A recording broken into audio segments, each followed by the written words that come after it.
नागपूर जिल्ह्यातील खापा पोलीस ठाण्याच्या हद्दीत वाकोडी शिवारात भरधाव कारवरचं नियंत्रण सुटल्यानं थेट विजेच्या खांबावर जाऊन ती धडकली।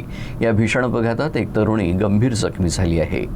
मिळालेल्या माहितीनुसार ही थार गाडी शालिनी त्यागी ही तरुणी चालवत होती। अपघाताच्या वेळी ती तिच्या नातेवाईकासोबत वाकोडी येथील वडिलांच्या फार्म हाऊसकडे जात होती। दोहणघाट मार्गावरील तीव्र वळणाजवळ गाडीचा वेग जास्त असल्यानं तिचा गाडीवरचा ताबा सुटला आणि गाडी रस्ता ओलांडून थेट विजेच्या खांबावर जाऊन धडकली। धडक इतकी जोरदार होती की तरुणीचा पाय गाडीत अडकला आणि तिला गंभीर दुखापत झाली। घटनेची माहिती मिळताच सामाजिक कार्यकर्ते हितेश बनसोड आणि स्थानिक नागरिक तत्काळ घटनास्थळी पोहोचले। सर्वांच्या मदतीनं जखमी तरुणीला गाडीतून बाहेर काढण्यात आलं।